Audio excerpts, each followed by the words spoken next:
Ја слушате програмата Низ Светото Писмо.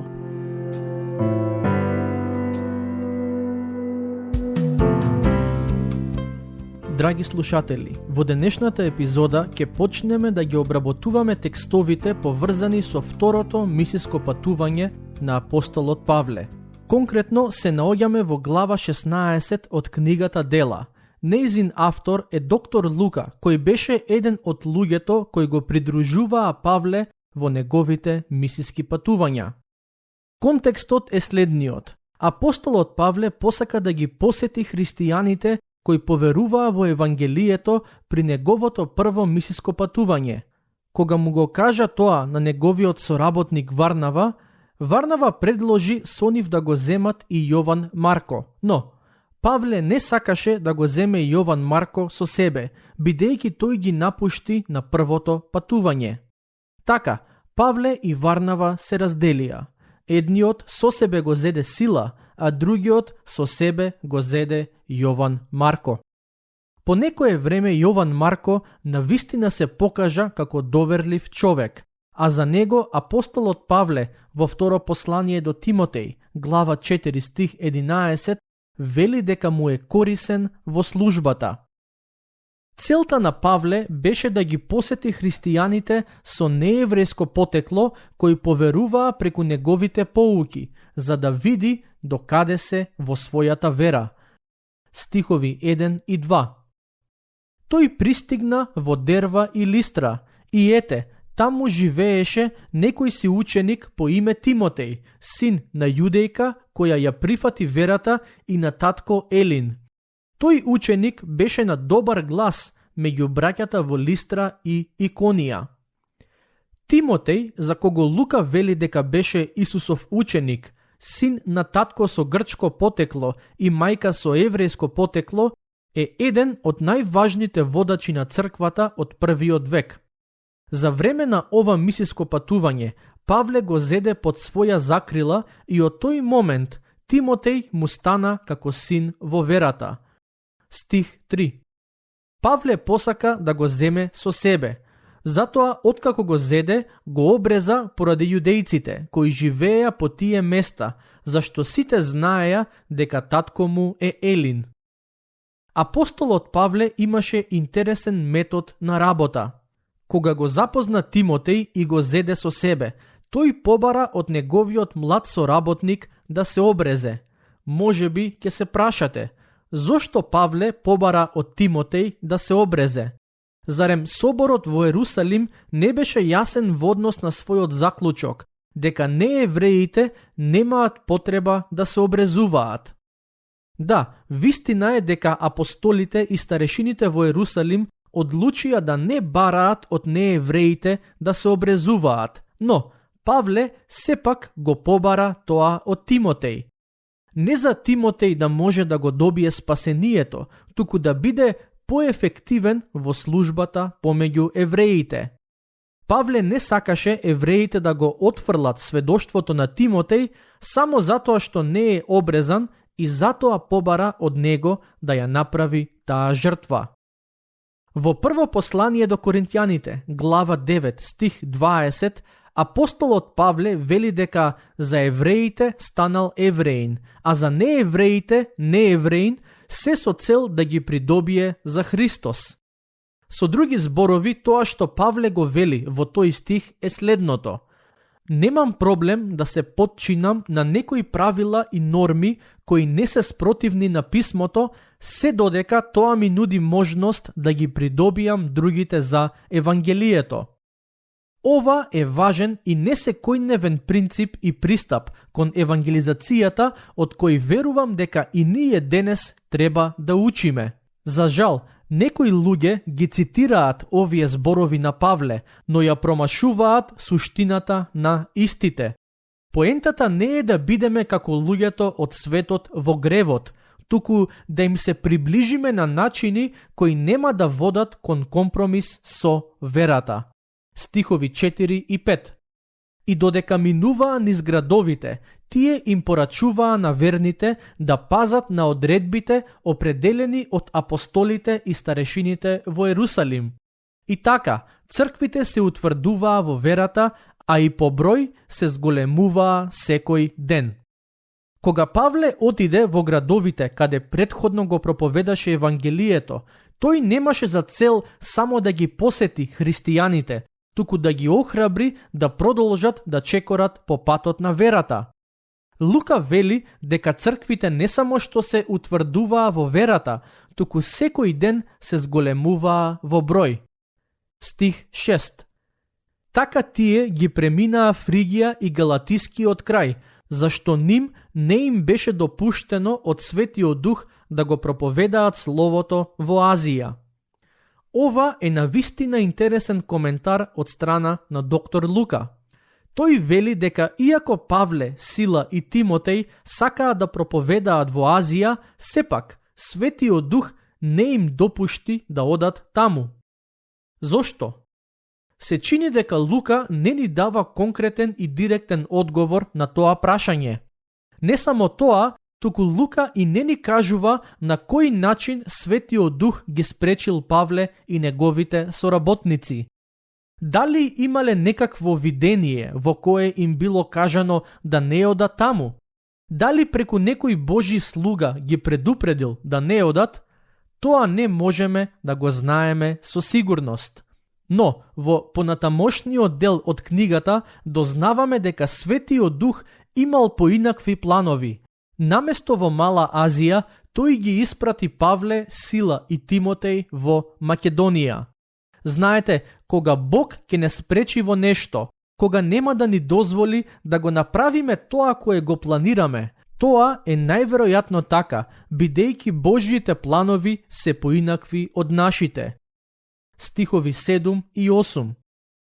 И кога дојдоа во Мизија, се обидоа да отидат во Витанија, но Духот на Исус не ги пушти. И кога ја напуштија Мизија, тие слегоа во Троада. Првично сакаа да одат во Азија, но Светиот Дух не им дозволи. Потоа сакаа да одат во Витанија, но и таму им беше забрането да одат. Сигурен сум дека Павле и неговите соработници беа збунети од целата ситуација. Знаеа каде сакаат да одат, но Бог не им дозволуваше да одат во тие области, а од друга страна, се до тој момент не им покажа во која насока треба да се движат. Но, таа ноќ, Светиот Дух преку видение му покажа на Павле каде да одат. Стих 9. Преку ноќта Павле имаше видение. Стоеше до него еден човек македонец, кој го молеше и му велеше: дојди во Македонија и помогни ни. Ова беше Божјата волја, да одат во Македонија. Со други зборови, иако Павле сакаше да го проповеда Евангелието во што повеќе области во Азија, Светиот Дух му кажа да оди на европскиот континент. Не знам зошто Бог не го водеше Павле да оди на исток кон Кина, но благодарен сум што го донесе Евангелието во Европа и тоа преку Македонија. Ова е првото место каде се спомнува името Македонија во Новиот Завет, но во своите посланија Павле повторно ќе го спомне. Забележете која беше реакцијата на Павле и неговите соработници. Стихови 10 до 12. По тоа видение веднаш посакавме да тргнеме за Македонија, бидејќи свативме дека Господ не повикал таму да го разгласуваме Евангелието. И така, откако отпловивме од Троада, стигнавме право во Самотраки, а утредента во Неапол и оттаму во Филипи. Тој е главен град во тој дел на Македонија и римска колонија. Во тој град престојувавме неколку дена. Градот Филипи беше од стратешко значење во тој дел од Македонија и тоа е едно од местата каде Павле го проповедаше Евангелието. Лука вели дека на тоа место престојувале неколку дена, но од Новиот Завет знаеме дека тие неколку дена биле доволни за да се роди црква во Филипи. Според тоа што го читаме во посланието до филипјаните, токму оваа црква беше една од оние заедници кои му беа многу блиски на апостолот Павле, како на неговото срце, така и блиски во партнерството за Евангелието. Стих 13. А во саботата излеговме надвор од градот покрај една река, каде што имаа обичај да се молат, и кога седнавме, им зборувавме на собраните жени. Замислете, жените од таа област имале обичај секоја сабота да се молат покрај реката. Се прашувам дали токму поради нивните молитви Бог го повика апостолот да оди во Македонија. Никогаш не треба да ги потценуваме молитвите на побожните мажи и жени. Бог ги слуша тие молитви и не останува рамнодушен на нив. Стих 14. И една богобојазлива жена од градот Тијатир по име Лидија, која продаваше црвени ткаенини, слушаше, и Господ и го отвори срцето да внимава на она што го зборуваше Павле. Тијатир е град во Мала Азија. Во тој град беше започната црква на која Господ Исус и се обрати преку едно од писмата запишани во 2 и 3 глава од книгата Откровение. Значи, Лидија потекнуваше токму од тој град, кој беше познат по продажбата на ткаенини. Таа веруваше во Господ, но се чини дека немаше многу познавање за него. Стих 15. А кога беше крстена, таа и нејзините домашни не замоли и рече: ако сте ме признале за верна во Господ, тогаш влезете во мојата куќа и престојувајте во неа. И не принуди. Лидија била неверојатна личност. Предпоставувам дека токму таа ги водела овие молитвени часови крај реката, а и во црковната историја важи за првиот обратеник на европскиот континент. Сигурен сум дека имала важна улога и во функционирањето на црквата во Филипи. Во Новиот Завет не ни се дадени многу информации за неа, но според тоа што го прочитавме пред малку, можеме да заклучиме дека беше гостопримлива жена и не прифаќаше не за одговор. Лука вели дека иако тие не сакале да престојуваат во нејзиниот дом, сепак ги принудила, односно нашла начин како да ги убеди да бидат нејзини гости. Стих 16. Еднаш кога одевме на молитва, по патот не сретна една слугинка која имаше гатачки дух. Таа на господарите своји им донесуваше големи приходи од гатањето. Во Светото писмо гатањето се смета за грев и Бог јасно ни дава до знаење дека оние кои се занимаваат со магии и гатање го прават тоа со помош на демонските сили. Во Евангелијата, а и во книгата Дела, често се сретнуваме со луѓе обседнати од демони, но ова е прв случај демонска обседнатост да води кон некаква финансиска придобивка. Павле го изгони демонот од оваа жена и забележете што се случи потоа. Стих 19. Штом видоа господарите нејзини дека пропадна надежта за нивното богатење, ги фатија Павле и Сила и ги довлечкаа на плоштадот кај началниците. На овие луѓе не им беше важно тоа што Бог дејствува во нивната средина, туку само мислеа на личната заработка. Стихови 20 до 25. И кога ги приведоа пред управниците, рекоа: овие луѓе што се јудејци го бунтуваат нашиот град и проповедаат обичаи што нам, како римјани, не ни доликува ни да ги примиме, ниту да ги извршуваме. Тогаш се нафрли на нив народот, а управниците, штом им ги раскинаа алиштата, започнаа да ги тепаат со стапови. И откако ги истепаа многу, ги фрлија в затвор, а на затворскиот стражар му наредија да ги чува добро. А стражарот, штом прими таква заповед, ги фрли во повнатрешниот дел од затворот и нозете им ги стегна во клада. На полноќ пак, Павле и Сила се молеа и го славеа Бога, а затворениците ги слушаа. Замислете, Павле и Сила беа претепани и фрлени во затвор, а сепак го славеа Господ во затворот, а другите затвореници ги слушаа. Дури и во такви тешки околности, овие двајца сведочеа за Божјата големина. Стихови 26 и 27. Одеднаш настана голем потрес, така што и темелите на затворот се поместија, и веднаш се отворија сите врати и оковите на сите паднаа. А стражарот на затворот, кога дојде при свест и ги виде вратите на затворот отворени, извади меч и сакаше да се убие, зашто помисли дека затворениците избегале. Стражарот на затворот беше одговорен за затворениците.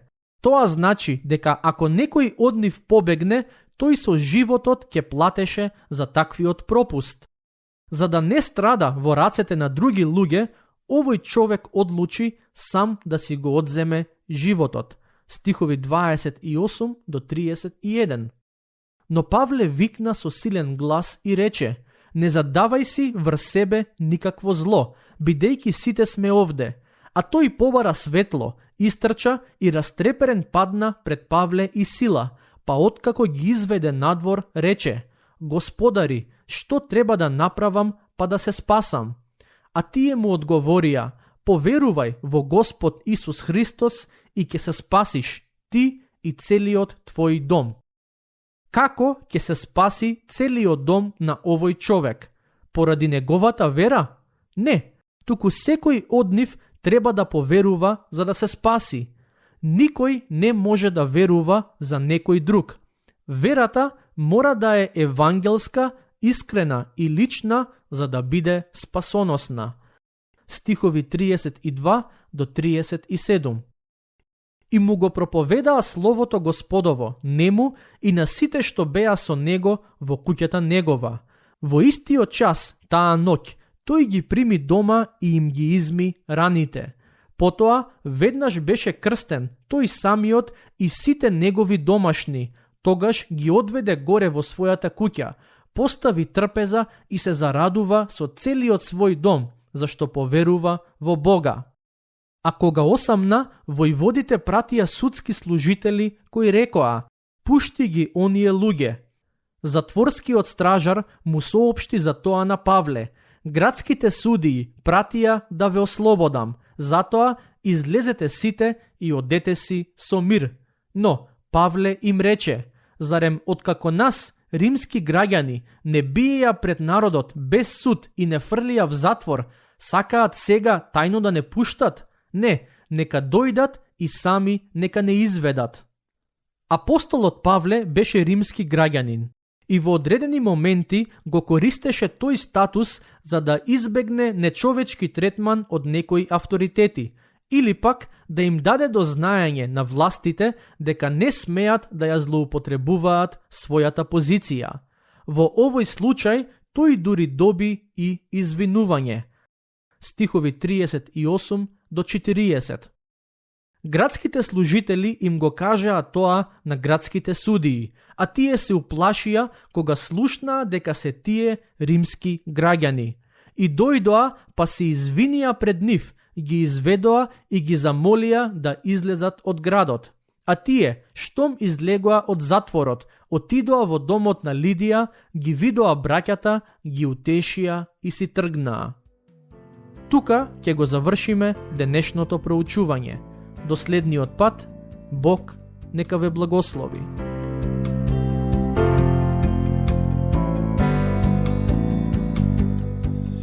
Слушнавте епизода од програмата Низ Светото Писмо. Можете да не слушате и преку мобилна апликација на нашиот YouTube канал и на подкаст платформите како што се Apple и Spotify. Ако ви се допаѓаат нашите епизоди, споделете ги и препорачајте ги на вашите пријатели. Бидете слободни да ни оставите свој коментар или да ни пишете на нашата имейл адреса nissvetotopисmo@gmail.com. Следете ги нашите страни Низ Светото писмо на Facebook и Instagram. Епизодите од оваа серија можете да ги најдете и на нашата веб страна ttb.twr.org.